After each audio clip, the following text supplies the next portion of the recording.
बिस्मिल्लाहिर्रहमानिर्रहीम। अस्सलाम वालेकुम नाज़रीन किराम, एक मरतबा फिर आज जुमे का दिन मुस्लिम लीग नून और मरीम नवाज साहबा के लिए बहुत भारी साबित हुआ और उनके लिए बहुत ही अफसोसनाक, यानी मरीम नवाज साहबा के लिए ऐसी खबर आई है जिसके बाद वो नहायत ही अफसुर्दा है और पूरी मुस्लिम नून जो है वो अफसुर्दा है। जबकि पाकिस्तान तहरीक इंसाफ के लिए बिल आखिर अच्छी खबरें जो है वो आना शुरू हो गई और आज उनको बहुत ही अच्छी खबरें मिली सुप्रीम कोर्ट ऑफ पाकिस्तान से, वो आपके सामने रखते हैं। उसके अलावा साइफर केस के अंदर आज जो समाअत हुई है उसकी तफसीलात भी आपके सामने रखते हैं।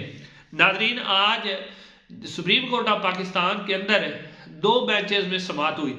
एक बेंच की सरबराही काजी फैज ईसा साहब के सामने थी और दूसरे बेंच के जो सरबराही थी वो जस्टिस मंसूर अली शाह साहब और जस्टिस अतर मिनोल्ला और जस्टिस मंदोखेल जो हैं वो उसके अंदर शामिल थे। नादरीन, इससे पहले आपने देखा कि जो सनाउल्लाह खान मस्ती खेल हैं बखर से पाकिस्तान तहरीक इंसाफ के MN और जो इलेक्टिव वाले जिनके बारे में कहा जाता है कि पाकिस्तान तहरीक इंसाफ ये वाली नशिस्त जीतने में कामयाब हो जाएगी, कल उनके बारे में बहुत ही अच्छी खबर आई कि उनको भी, हालांकि उनसे पहले जो है उनकी अहलिया इलेक्शन लड़ रही थी तो अब उनके कागजात नामजदगी मंजूर हो गए। अब जो है वो सनाउल्लाह मस्ती खेल जो है वो भी मैदान के अंदर है।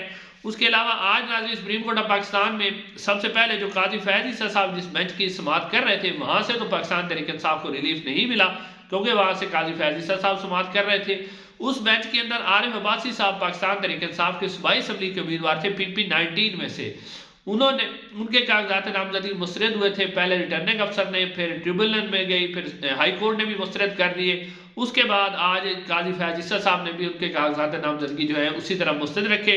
उनके ऊपर इल्ज़ाम था कि उन्होंने, उनके ऊपर 2 FIRs हैं जो उन्होंने उनको जाहिर नहीं किया था, जिसके बारे में उन्होंने कहा भी कि हमने जो बयान हल्फी दिया है उसके अंदर हमने लिखा हुआ है, लेकिन फिर भी काजी फैज ईसा साहब ने, क्योंकि बात को उन्होंने बदलना होता है, उन्होंने बात बदलते हुए कहा कि आप अगर इश्तिहारी हैं तो आप पेश क्यों नहीं हुए, आप पेश होते, आप जमानत ले लेते। तो फिर उन्होंने उनके कागजात नामजदगी मुस्तरद कर दिए। जबकि दूसरे बेंच में जो है आपने देखा कि चौधरी परवेज इलाही साहब जो कि पाकिस्तान तहरीक इंसाफ के सदर हैं, कौमी असम्बली से वो पहले ही अपने कागजात नामजदगी वापस ले चुके हैं, जबकि सूबाई असम्बली से वो इलेक्शन लड़ना चाहते थे। तो उनके ऊपर जो है बड़े ही भोंडे किस्म के एक इतराज़ात जो है रिटर्निंग अफसर ने और लगाए गए थे। उन इतराज़ात को, यानी ये लिखा गया था कि परवेज इलाही साहब ने, क्योंकि 5 हल्कों में से कागजात नामजदगी जमा करवाए हैं और 5 जो मुख्तलिफ बैंक अकाउंट है वो क्यों नहीं खुलवाए। इसके ऊपर जस्टिस मंसूर अली शाह साहब ने कहा कि कानून में कहाँ लिखा हुआ है कि जो 5 हल्के हैं तो उनके लिए 5 अकाउंट खुलवाने होंगे, वो एक ही अकाउंट में से जो है वो अपने इलेक्शन के अखराजात कर सकते हैं।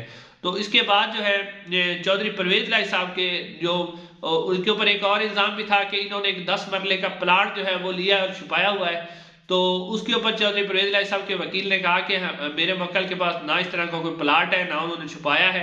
तो फिर जो है इसके ऊपर फैसला महफूज हुआ और उसके बाद जस्टिस मंसूर अली, अतर मिनुल्ला और जो जस्टिस मंदोखेल साहब थे उन्होंने फैसला सुनाते हुए जो चौधरी परवेज इलाही साहब हैं उन्हें इलेक्शन लड़ने की इजाज़त दे दी।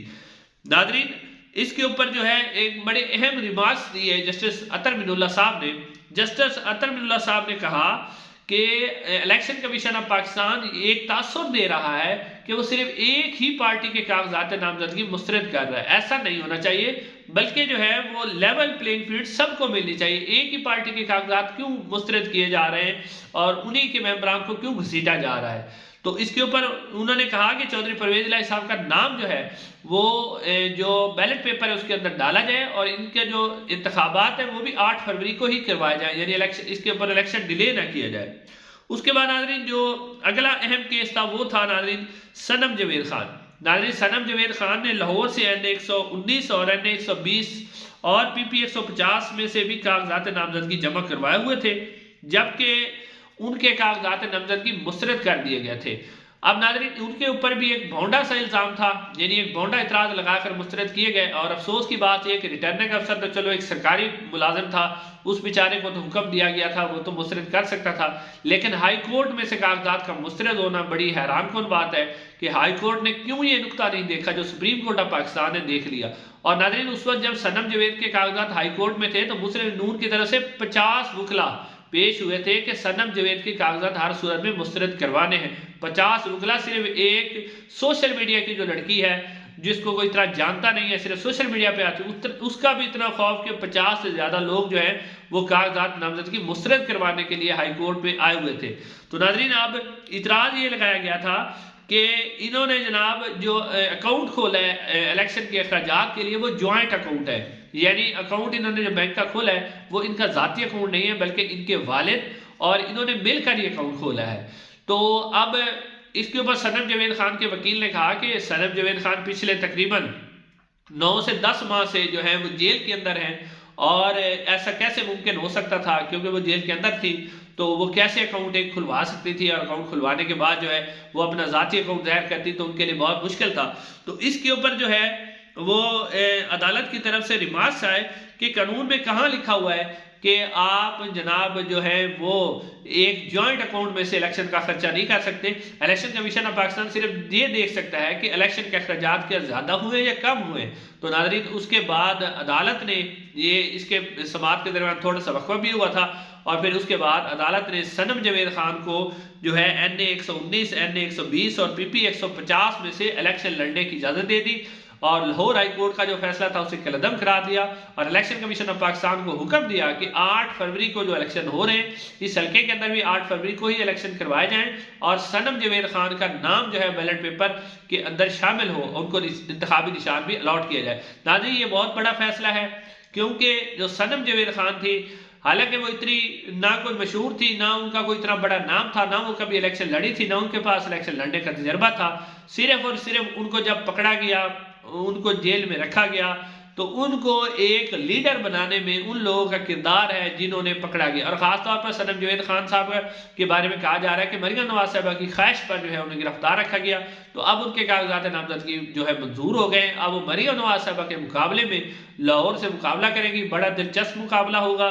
मरियम नवाज साहिबा क्योंकि पहले पूरा जोर लगा चुकी थी कि हर सूरत में सनम जवेद के कागजात मुस्तरद करवाने, वो करवाने में कामयाब हुई थी, लेकिन सुप्रीम कोर्ट ऑफ पाकिस्तान ने उन्हें इलेक्शन में लड़ने की इजाज़त दे दी।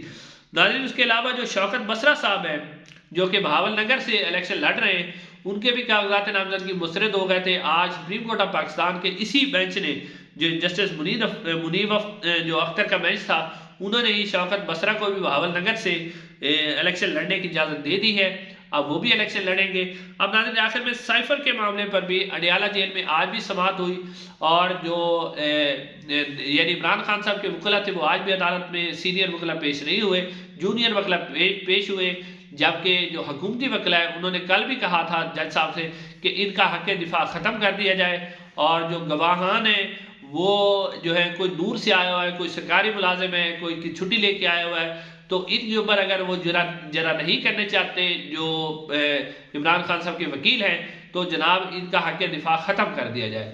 लेकिन नाज़रीन, आज भी जो है समाअत नहीं हो सकी, और समाअत अब कल तक मुलतवी कर दी गई है। तो कल हफ्ता भी है, लेकिन फिर भी समाअत रखी गई है।